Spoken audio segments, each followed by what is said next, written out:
اعوذ باللہ من الشیطان الرجیم بسم اللہ الرحمن الرحیم الحمد للہ رب العالمین والصلاة والسلام علی سید المرسلین اما بعد فاعوذ باللہ من الشیطان الرجیم بسم اللہ الرحمن الرحیم قال رب اشرح لی صدری ویسر لی امری واحلل عقدۃ من لسانی یفقہوا قولی اللہم افتح علینا حکمتک وانشر علینا رحمتک یا ذا الجلال والاکرام۔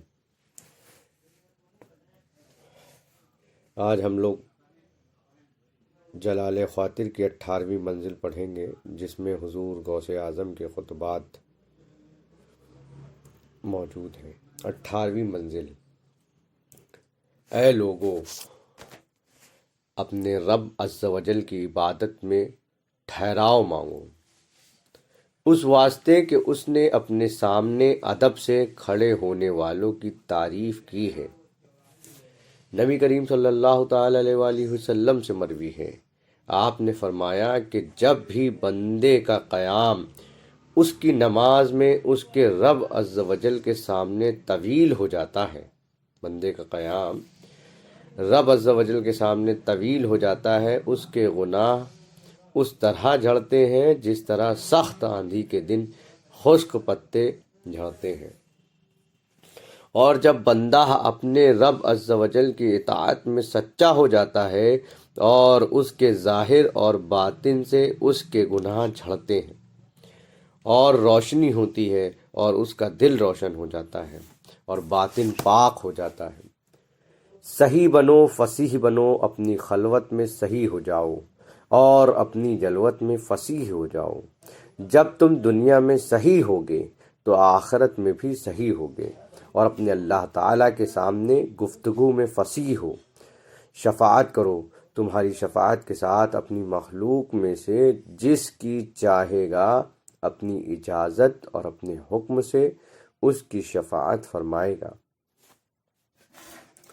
تمہارے سے شفاعت تمہاری کرامت اور اپنے ہاں تمہارے مقام ظاہر کرنے کے لیے قبول کرے گا، اور اپنے خدا کے درمیان صحیح معاملہ کرو، اس کے مخلوق کی تعلیم میں فصاحت اختیار کرو اور ان کو پڑھانے اور ادب سکھانے والے بنو۔ بد نصیبی تمہاری، تم اس مقام پر قابض ہو۔ لوگوں کو واعظ کرتے ہو، پھر ان کے سامنے ہنستے ہو اور ان کو ہنسانے والی کہانیاں سناتے ہو، آخر کار نہ تم فلاح پاؤ گے اور نہ وہ فلاح پائیں گے۔ واعظ معلم علم سکھانے والا اور مردب ادب سکھانے والا ہوتا ہے، اور سامعین بچوں کی مانند ہوتے ہیں، سامعین بچوں کے مانند ہوتے ہیں، اور بچہ بغیر روشنی اور محرومی اور ترشروئی لازم کیے بغیر نہیں سیکھتا۔ ان میں گنتی کیے ہی افراد ہوتے ہیں جو بغیر اس کے محض اللہ تعالیٰ کی عطا سے ہی سیکھ جاتے ہیں۔ اے لوگو، دنیا فانی ہے، دنیا جیل خانہ اور ویرانہ اور رنج و غم ہے، اور حق تعالیٰ سے روکنے والا پردہ ہے۔ اس کی طرف سر کی آنکھ سے نہیں بلکہ اپنے دل کی آنکھ سے دیکھو۔ دل کی آنکھ معنی کی طرف نظر کرتی ہے اور سر کی آنکھ محض صورت کی طرف دیکھتی ہے۔ مومن سارے کا سارا اللہ تعالیٰ کے لیے ہوتا ہے اور اللہ تعالیٰ کی مخلوق کے لیے اس میں ایک ذرہ بھی نہیں ہوتا۔ وہ اپنے ظاہر اور اپنے باطن سے محض اسی کے حکم سے حرکت کرتا ہے اور اسی کے ساتھ سکون پاتا ہے، چنانچہ وہ اسی سے ہے اور اسی کی طرف سے ہے اور پھر اسی میں ہے، اور اس کے قدم اس کے دروازے کو کھٹکھٹاتے ہیں اور وہ ان کی طرف سے صحیح سالم سور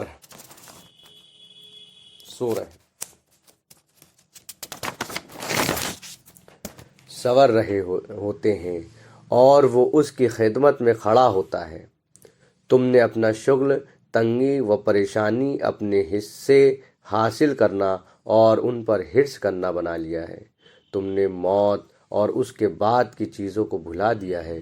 حق تعالیٰ اس کی تقدیر بدل کو بھلا دیا ہے اور اس کی اپنی پشت پیچھے ڈال دیا ہے۔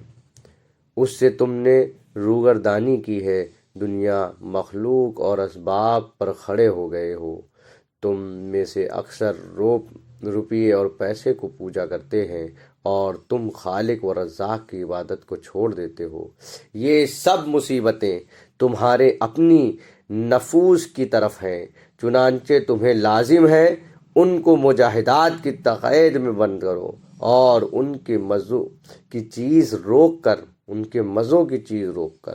ان کی مراد کو ختم کرو کہ ان کے آرزو میں محض روٹی کا ایک خشک ٹکڑا اور پانی کا ایک گھونٹ ہو، یہ سب ان کے مزے ہو جاتے ہیں۔ اگر تم نے ان کو طرح طرح کے مزوں سے موٹا کیا، تمہیں کھا جائیں گے۔ ایسا ہو جائے گا جیسے ایک بزرگ نے فرمایا، اگر تم نے اپنی کتے کو موٹا کیا وہ تمہیں کھا جائے گا، یعنی ان میں سے جرات کرنے والے۔ اور اللہ تعالیٰ نے ان کے حق میں فرمایا ہے، بے شک نفس تو برا ہی سکھاتا ہے مگر جو میرا پروردگار رحم کرے۔ اے لوگو، نصیحت قبول کرو اور اللہ کا قول یاد کرو کہ عقل مند ہی نصیحت قبول کرتے ہیں۔ اللہ والے ہی عقل مند ہوتے ہیں۔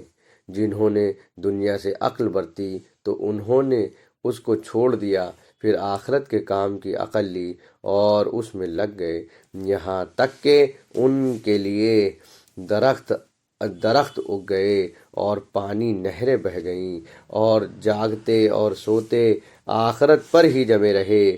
ان کے پاس حق تعالیٰ کی محبت آئی، چنانچہ اس سے بھی اٹھ کھڑے ہوئے اور اس سے بھی سفر اختیار کیا اور اس سے بھی نکل گئے اور اپنے دلوں کو تنابوں کو باندھا اور اپنے رب عز و جل کی طرف متوجہ ہو کر ان میں سے ہو گئے جو اس کی ذات کو چاہے اور اس کے علاوہ کسی کو نہ چاہے۔ اللہ رب العزت کی ذات کو چاہے اور اس کے علاوہ کسی کو نہ چاہے۔ ان سب لوگوں کے ساتھ برکت حاصل کرو، ان کا قصد کرو اور ان کی خدمت کرو، ان کے پیش ہو جاؤ اور ان کی صحبت میں ادب سیکھو۔ اے ہمارے اللہ، ہمیں اپنے ساتھ اور اپنے بندوں میں سے نیکوں کے ساتھ تمام حالات میں حسن ادب نصیب فرمائے اور ہمیں دنیا میں اور آخرت میں نیکی دیجیے اور دوزخ کے عذاب سے بچا لیجیے۔ تو آخر الدعوانا والحمد للہ رب العالمین۔ السلام علیکم۔